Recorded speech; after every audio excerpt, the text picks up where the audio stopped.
¿Qué tal? Bienvenidos al canal. En esta ocasión os voy a hablar de una cosa que me pasó hace poco trabajando y es que pues hablé mal a un familiar y me gustaría compartir con vosotros un poco todas las reflexiones que he tenido posteriormente.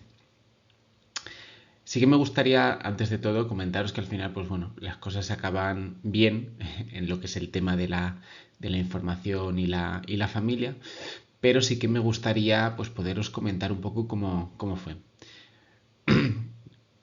Básicamente, y por eso surge este título, porque hablamos los médicos mal a los familiares, desde luego no creo que sea lo normal, pero sí que creo que ocurre de vez en cuando.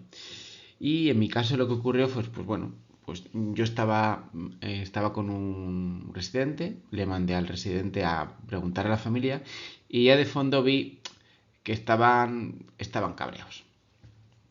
Yo estaba revisando antecedentes porque, bueno, pues el paciente pues estaba malito y iba escuchando, yo iba leyendo antecedentes para enterarme bien de la historia, para ver cosas que optimizan el tratamiento, para ver hasta dónde hacer las cosas y tal. Y yo seguía escuchando de fondo a la familia quejándose, quejándose, quejándose, quejándose. Total, que cuando llego, pues yo ya me presento y veo que siguen hablando en el mismo tono. Y entonces ya, pues yo ya, en ese momento, es algo bastante inusual en mí. De hecho, hasta otros compañeros me dijeron, joder, hasta tú te has puesto cabreado. Pues le respondí un poco más fuerte de lo que creo que se debería responder. Entonces reflexioné sobre eso y creo que he encontrado diferentes factores. En el lado de la izquierda voy a poner lo que creo que son las cosas que afectan al médico y en el lado de la derecha voy a poner lo que creo que afecta a las familias y lo que al final yo creo que el sumatorio de todo eso lo que hace es que a veces las conversaciones no sean normales y te puedan tener como un tinte violento, ¿no?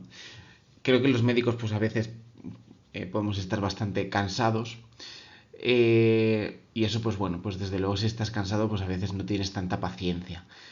Esto la verdad es que no ocurrió demasiado tarde, tampoco llevaba un día demasiado malo, desde luego tampoco había sido el mejor de mi vida, pero creo que es un factor importante, es que a veces también cuando estás cansado no tienes ganas de seguir por ahí, quieres acabar las cosas cuanto antes y intentar hacer, y desde luego la información, pues bueno, es una cosa que a veces si das mucha cancha se puede alargar y alargar y alargar.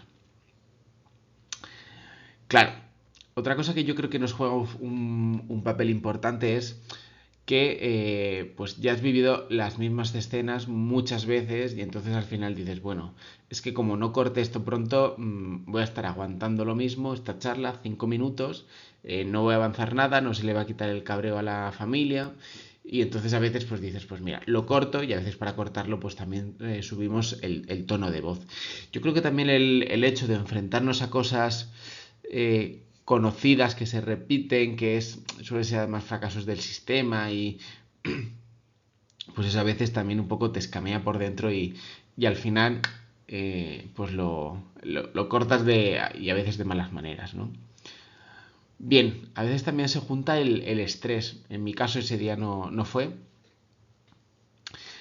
Pero desde luego yo creo que sí que haces que si estás estresado por lo que sea o porque tengas muchas cosas que hacer, pues al final también puedes hacer que eleves un tono el de la voz porque necesitas que te hagan caso rápidamente porque tienes que hacer muchas otras cosas. Entonces yo creo que el estrés a veces también puede generar pues mala comunicación.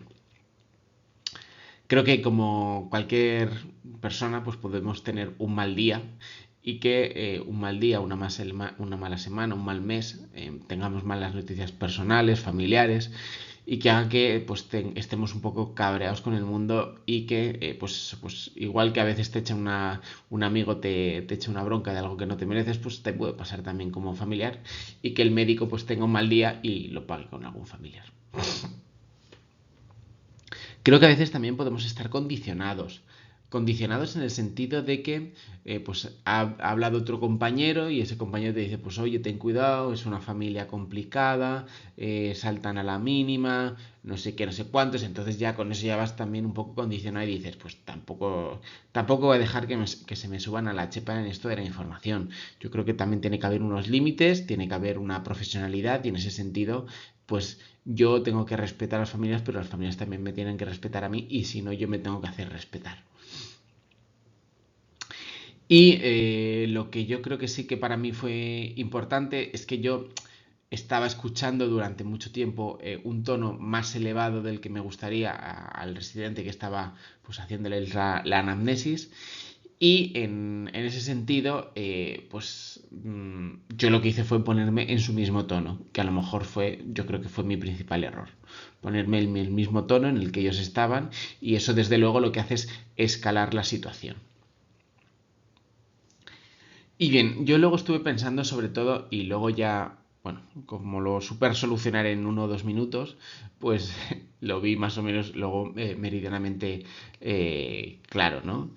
¿Qué es lo que le ocurre a las familias? Pues las familias muchas veces están muy nerviosas pues porque han visto que su familiar está mal, eso de que ese nerviosismo también pues se asocia muchas veces con miedo de qué le va a pasar porque no le están haciendo cosas, esto ya le pasa más veces, lo pasa muy mal, tiene mucho dolor, en fin, todo muy humano.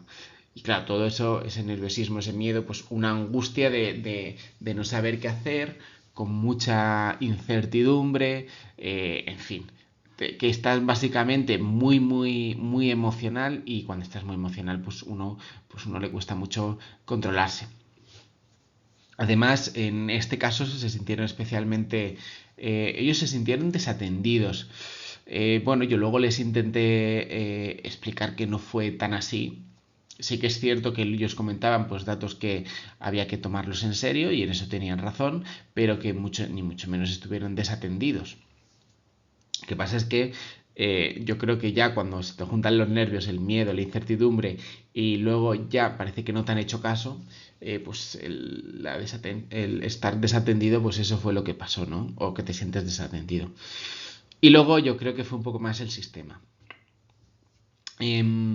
¿Qué es lo que pasó? Pues bueno, yo creo que a veces se juntan un poco el paciente o el familiar, más bien, más que el paciente, el familiar que todo lo sabe, que también ha estudiado la carrera, que sabía que esto iba a pasar seguro, y el sistema pues que a veces falla, que no somos capaces de detectar desde el primer momento quiénes van a ser los pacientes más graves. Esto es así, pero porque también las enfermedades van evolucionando, ¿no?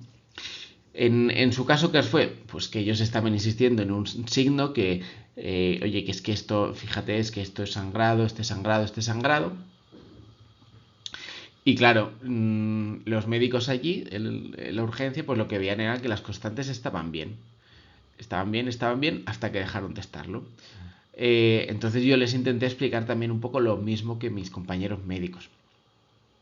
Pero bueno, yo creo que fue, al final yo creo que lo supe reconducir porque yo digo, a ver, yo estaba hablando con un tono que no es el mío para hablar con los familiares y pensé por dentro, a ver, a esta familia algo le pasa. Y entonces en vez de contarles cosas médicas les dije, ¿qué os preocupa? Y con el que preocupa arreglé todo. Dice, quiero ver a mi no sé quién, a mi familiar. Pues digo, venga, vamos a verle, le ves, te quedas tranquila, bueno, os quedáis tranquilos y en un minuto volvemos a hablar. Estuvieron un minuto con su familiar, vieron que estaba bien, que estaba mejor, que estábamos haciendo tratamiento y entonces ya, un minuto más tarde, pude hablar con ellas, les había bajado la ansiedad, les había bajado el tono emocional, yo podía hablar con ellas, les podía explicar las cosas, les dije que, bueno, que es que hay una serie de cosas que en su familiar pues hacen que se pueda detectar más tardíamente estos signos y que ahora estábamos pues para trabajar por todo ello, pero que hasta ahora pues no había ningún dato de alarma, que sí que es cierto que lo que ellos estaban comentando pues había que tenerlo en serio, que sí que es cierto que se habían hecho comentarios, pero que desde luego pues habían sido erróneos y aquí estábamos, y que en ese sentido pues aquí estábamos para arreglarlo y les expliqué el plan terapéutico. Pues bien, lejos de pensar que alguien que 3 o 4 minutos antes estábamos con un tono bastante elevado, bueno, bastante tampoco, moderadamente elevado, pues la verdad es que 5 minutos más tarde me lo estaban agradeciendo. Y yo creo que sinceramente en el sentido de que se acercaban a mí, me cogían del brazo, me decían que confiaban, en fin, que al final muchas veces el problema de la comunicación, ese fue mi aprendizaje, no porque no lo supiera, sino que, digamos, aprendizaje en directo, ¿no? Que muchas veces el problema de la comunicación es que no somos capaces de entender bien, eh, ni nosotros de entenderlo, ni los familiares de expresarlo, o el paciente de expresarlo, de su primera queja y principal queja, ¿no? Yo creo que sobre todo su principal queja era el miedo, no lo sabían expresar y lo expresaban pues aumentando el tono, y en cuanto vieron que eso estaba bien, que se podía seguir haciendo cosas, que vieron que hablaban con él, entonces ya bajaron mucho su nivel de estrés, de ansiedad, de angustia, y ya se dejaron llevar perfectamente. Entonces, pues bueno, eso es un poco lo que me llevo. Y nada, después de esta conversación, esta retaíla, pues nada, yo creo que a veces siempre conviene recordar que, pues bueno, que si miramos las cosas con calma, seguramente las cosas nos vayan mucho mejor. Y nada, espero que os haya hecho gracia esta anécdota. Un saludo y hasta otra.